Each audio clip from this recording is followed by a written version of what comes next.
The Severe MMA Podcast Premium with Sean Sheehan and Graham MacDonald.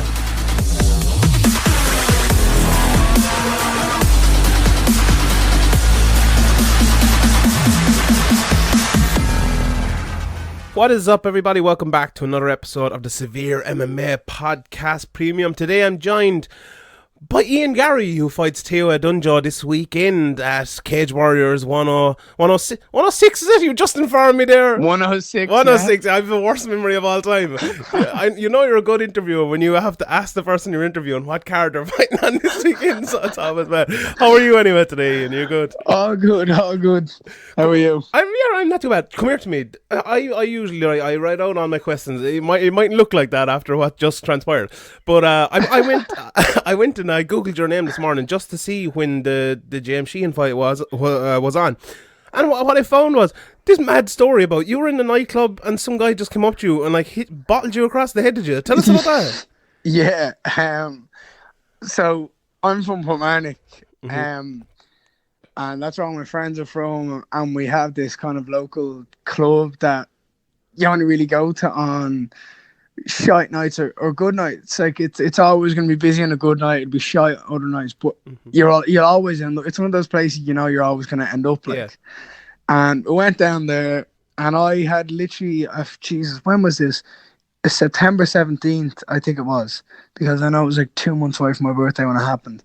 And I was literally just out with my mum and my family, before that. And then I was like, I'll go meet the lads and I'll go have a few drinks with them. And I was standing in the smoking area and I was talking to two girls. I was talking to my friend, and then her cousin was sitting beside her. And then all I felt was something smash across the back of my head. Jesus. Some bloke thought I was trying to chat up his missus and smash the glass across the back of my head. That's what it was. Was like, could there have been a worse person to do that? What did you do? What was your reaction? In the middle of the smoking area, like it was at the back. So all the smoking areas where the crack is, you can talk. Inside is all the music and stuff like that. I like to be outside most of the time. And the whole place just went silent. Jesus. Because everyone's seen it. Kind of, if you looked over, it was a big old noise, like, but everyone's seen it. And was kind of waiting for my reaction, and I just finished my pint. There's no way I was dealing with anything like that. Really? So you just I looked at my neck. I looked at my hand, so I put my hand up towards the back of my ear because that was where it was. Yeah. I looked at it; it was all full of red. And then I just picked up my pint, finished it, and was like, "Right, let's go deal with this." Turned around, and your mom was getting dragged out, and then I just walked out and was like, messing to one of the bouncers. I was like, Mick, he's the main bouncer. I was like. Yeah. Look, I know there's no cameras in that room. Just let me for 5 minutes. And he's like, Ian, if I let you into that room, we'll be dealing with a different type of crime. And I was like, yes, probably. So I went in and got looked after, and then went into Bowman just to make sure that everything was all good and make sure I was safe. But I knew I was anyway. But yeah, the whole place just kind of went a bit quiet, as in, oh shit, maybe he's gonna lose it now. Jesus, that you're lucky in a way, aren't you, that they did pull him away, because you would have been I would have fucking killed him. Yeah. I would if I didn't if I had seen him for any longer, I probably would have. But like, I also didn't because I knew it was stupid. Like you could see he was locked, and there was no point in me going up and battering someone. Sure, I could batter anyone in that club if they were sober, more or less, rather than being locked. All you had to do was blow a gust of wind at me, would have fell over. Yeah. So it ended anyway. He apologised to you and had to pay a bit of compensation and stuff. It was a mistake more than anything, really, was it? Yeah, it was him just being drunk and probably off his face on drugs or something. But look, we'll see. These things happen nowadays. It's done. Do you know what I mean? It's done now anyway. Yeah. Right. So look, you obviously you've the fight this weekend, but kind of going back, the last time I talked to you, you were coming off a few injuries and stuff, and you were thinking about fighting in May and had to kind of put that back because of the injuries. What way are the injuries now? You fully over them, and obviously you've only 5 days to go back. But how did that kind of transpire that you got over them and got back to be fighting this weekend? So it was really just a hand. The last time. So.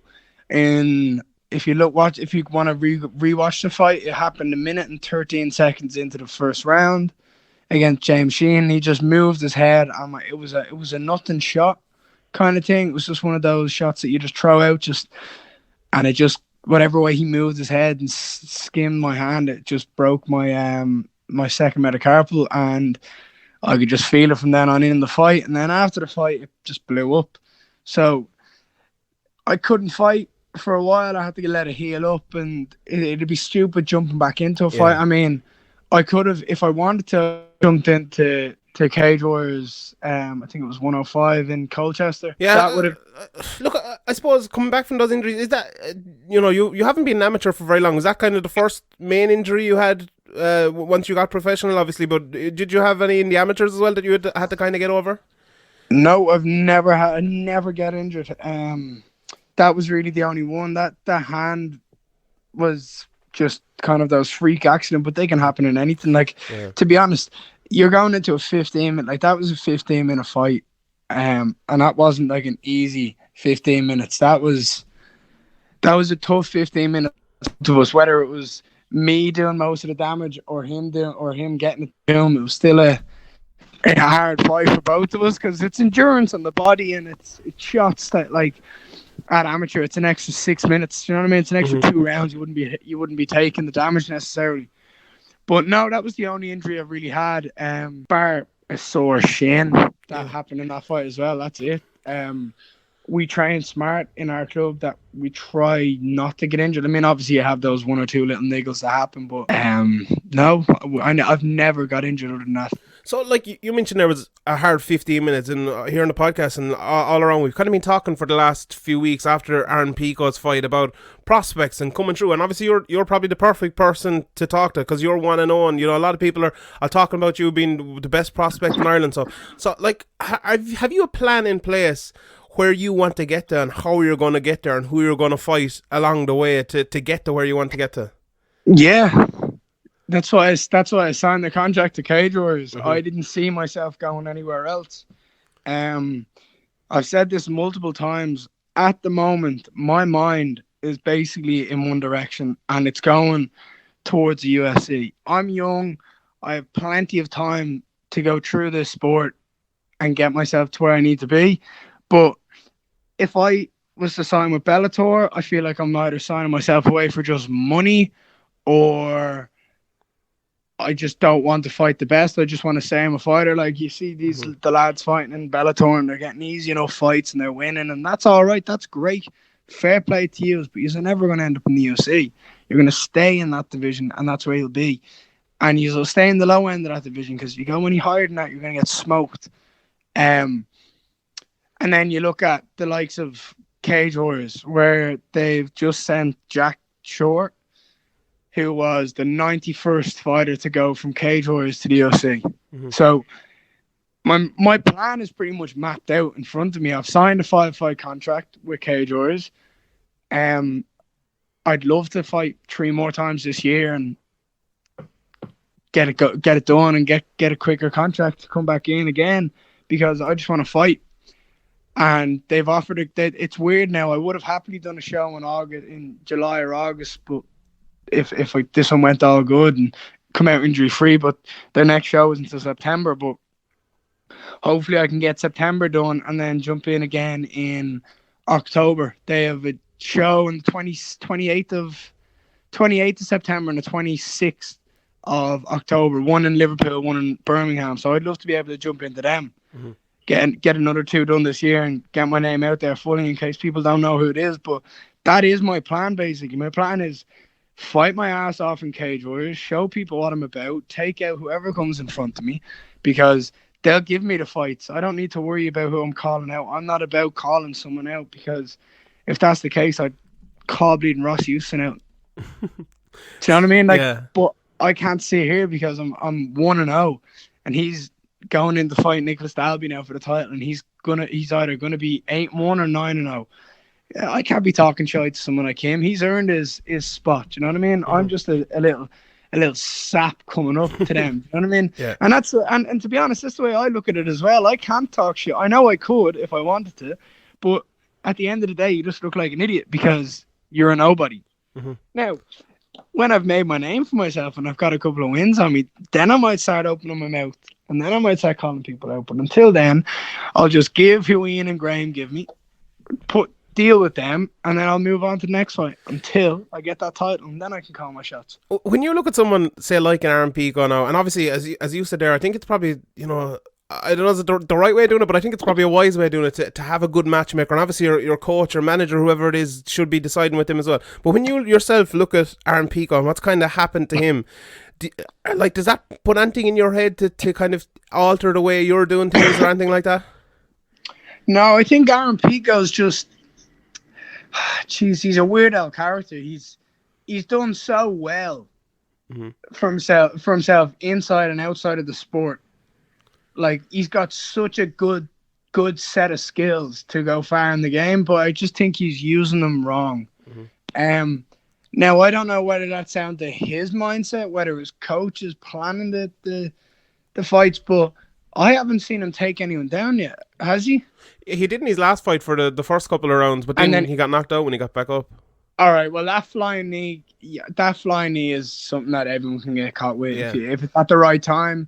Look, it was a lovely shot from your man, and you got to give him that. But I think Aaron Pico's young. Like, how old is he? 23? Yeah, he's young enough. Yeah, he's in the early 20s anyway. Yeah. Do you know what I mean? I know he's only a couple of years older than me, but like, he has the potential to be so good. And if a couple of losses early on in his career were to go on and define who he turns out to be in his later years, in his later 20s, well then fair enough. But like, I know when I had the one loss at amateur, it changed my mind completely, because that guy was never good enough to beat me, but he did, if you know what I mean. Yeah. In my mind, whether he was or he wasn't, in my mind, he wasn't good enough to beat me, and he never should have been able to touch me, and he didn't. I feel like I still went in and won that fight, but there was still something in me that was like, you need to change this up now. If someone can do that to you, you need to change your life and sort it all out. And then since then, I kind of just went on my own little run, and training was more aggressive and was a lot smarter. And I think that's just what he needs to do. He needs to go back, take a couple of weeks off, relax, and realize what way he wants to fight. Chris says that to us a lot. We need to pick our style of fighting. So if you were to look at me and say, you're a striker, great, but I don't know yet. I don't necessarily know yet if I want to be a striker, because you can incorporate all types of skills into the game, but you're going to be one or the other mainly. But like, and I've said that, I haven't really said this, but I kind of want to be able to do anything whenever I want. I want to be able to go in there and just do me, and that's it. And I'm getting happier and happier and happier with doing that. And Chris is as well. I'm going in there, I'm striking against lads, I'm doing some flashy stuff that I'm learning in the gym, and then I'm changing it up by changing levels and bringing it to the ground and solidifying a game that I'm enjoying at the moment. So it just might be him going back to the drawing board and sorting himself out. That might be the problem. I was going to ask you about actually designing a style. You kind of answered the question, I suppose, there without me even asking you, which is something I always wonder. Like, how does someone actually come to their style? And like, you look at fighters and it's probably glib of me to say it sometimes that guy like needs to throw a jab more, needs to be more technical, and then you look at another guy and saying he's throwing too many jabs, he needs to vary it up a little bit more, which is odd. Like, you watching fights like that and you training yourself, how do you find like that happy medium in between, different styles? Or have you found it yet? And like, is that why 15-minute fights like that are actually a great thing for you, because you can discover what's best for you? So for me personally, I already know what I am in a sense. I've obviously had a background in striking since I was very young, and I just enjoy it. You know what? It's not even me. I think of when people watch my fights, what do they enjoy? They enjoy watching me dance around the ring and punching the head off someone, or in return getting the head punched off me at the same time. That's what everyone wants to see. Nobody likes watching someone go in, take someone down and grapple them, especially if the grappling's not born. If the grappling is born and it's not exciting, where there's loads of elbows and blood everywhere and stuff like that. So that for me is my style. I love stand-up fights. But then again, like, I tried to grapple in my last fight, and Chris was screaming at me not to. I love grappling at the same time. So I'm in a stage where I want to be so good everywhere that I can do what I want and go with it. But at the end of the day, you do have to kind of choose which one you're going to be, and then work around it, if you know what I mean. That's the way we think about it. At the same time as being I'd consider myself as being like complete. Like there's obviously a lot of holes in my game. I'm young. I'm learning. I'm doing this process like everyone else has, and everyone else has come up to it. But I feel like I'm a hell of a lot more well-rounded than a lot of the guys I look at. And I suppose the mental side of the game then, like, is that a thing you work on as well? You know, there's a lot of hype around you from me. I apologize. I'm telling everyone how good you are and stuff. That's all good. I'll take that. But do you, like, is that something that kind of gets you? Do you have to, like, talk yourself down sometimes? Don't get too hyped. I need to kind of stay a bit calm here. Or is that a thing you kind of just let yourself get away with because it'll kind of drive you? Or what way do you kind of look at that? Nah, Sean, to be honest, I'd tell myself it anyway, if that was the case. I'd literally sit at home and tell myself that I'm good enough and that I'm going to be good enough, because I just have belief. It's just, I believe I can go, I can be as good as I think I can, if you know what I mean. Yeah. And then when you've got people in the gym who are so good, like Chris and Tom and James, Dumo Peters come down, Cole, and I see my skill level against them, and I just see it constantly growing and growing and growing and growing. I know that I'm only getting better. So my confidence isn't a problem, and I don't think it will be. I mean, obviously, if you down the line, if you add a knockout in there or you add a loss in there, maybe it might. Do you know what I mean? But at the moment, I feel like I'm bulletproof. Yeah, and I suppose, like, that's something you have to do. And, you know, I always, people when they're talking about, you know, hype and stuff as well, you know, if someone, I reckon if someone is hyped and they're going to make it to the top, they'll either make it to the top if they're hyped or not, you know. And if exactly, you kind of have to have that mentality as well. Is that the way you look at it? Like, if you don't have that bulletproof mentality, you're not going to make it there anyway. Yes and no. I mean, that's just the way I've been. It's the way I'm designed. I've always been confident in what I'm doing, especially when I put my mind to it. I know I can do something. I know I can achieve it. Fucking sound like Michael Bisping slack off the rock hold here. Jesus. Self-help book. Get writing one there. Jesus. But you know what I mean. Yeah, Once I put my mind to something, I know I can give it a fair old whack.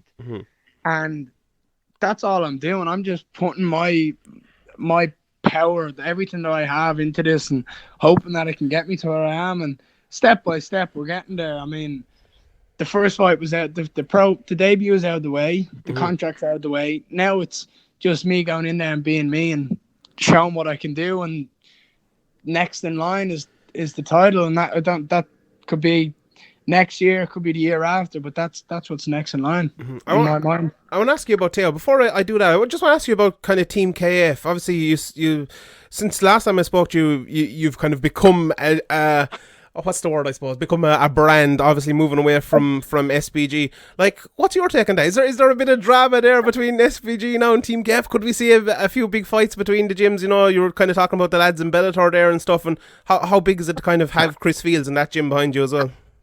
I hope we have a couple of fights. Really? Well, no, it's just, for me, I'm looking at it. They're never going to happen. And I know that, because especially if you look at where our gym is going and when you look at where their gym is going, we're all in the mindset we're going to UFC and we're going to do this and we're going to do that. So, and obviously with myself and James kind of leading the way in the fighting aspect, lads behind us are going to want to come to Cage Warriors because they'll have been to the shows, they'll have watched the shows, they'll have been to it all. So they're going to want to go, I want to fight on this. But I'll have no problem if one of them goes off to Bellator. But if one of them goes off to Bellator, well then great. Maybe that'll be the start of them getting a fight. But I don't think we're going to end up fighting anyone from Ireland. Well, I mean, anyone from SPGs or anything like that. To be honest, it's not something we think about. I mean, people talk about it like, and you not just not argue or anything. No, like I've very rarely seen anyone from SPG kind of Ireland around. Like I see them at shows and competitions. That's about it. But like from our point of view, we don't care about anyone else bar ourselves. that's why Chris and Tom have decided to do what they've done and get out and build their own brand. We want their own success. We want James's victory of being a world champion now to be our team. They want me and James now going in here getting 2 wins on the weekend to be about Team KF. We don't want it to be associated with anyone else. We just want to go out and do our own thing, and that's it. So what goes on between our walls is what happens, and anything outside of it, realistically, we don't care about. How good is it to have James with you, obviously fighting this weekend as well? I spoke to him a couple of weeks ago. to have both of you kind of getting to the point where you're fighting at the same time and, you know, in sparring and everything. How big is that to have someone as good as that with you in the gym preparing for the same night? I love it. I love having James. I love having James over in Ireland all the time, and I'd like to have him over as much as possible. And it's brilliant because he's a bit of crack. Inside, outside the gym, anywhere. And he's a hard worker. So even when you're training hard, it might be a 10-second little thing, and he'll just say something, and it'll completely make your day. And James, I said this before, James drives me to work harder so much because he works so hard that I feel like whenever I text him or wherever I call him and I see what he's doing and he says, like, just in the gym, I'm like, shit, I better go to the gym. And then he just works so hard because I know he comes over here for a couple of days a week and he's given up his family, his friends, his fiance, that he just comes over here, works his ass off, gets it done, and then goes home and, well, goes back and sees his fiance more than anything. That's what he misses the most. But he just comes over here and works his ass off, and you're going to see that in this fight because he's ready to go, and it's the best I've seen him, and I really just can't wait to see him let loose and see all his hard work pay off for both of us. So you've tailed O'Dunjo this week, and there isn't that much tape of him. I watched one of his first profile, I believe, and he looks like a hard striker on the feet in a very, very good top game. How much have you seen of him, and what's going to happen in this fight? Tell us. I've seen really nothing of him. I watched that clip that you were talking about, and I knocked it off. And after about 30 seconds, it was that shite.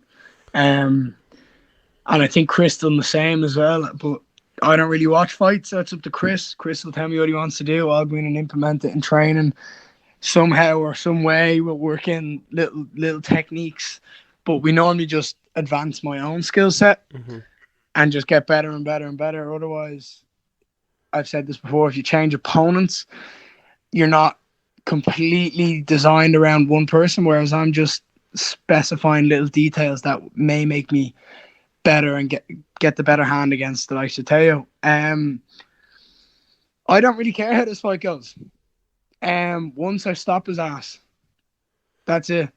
I'm not walking out there with a decision. That fucking the lads in the gym are killing me for that. Because I stop my fights. I finish all my fights. It's how I do. That's what I'm in there to do.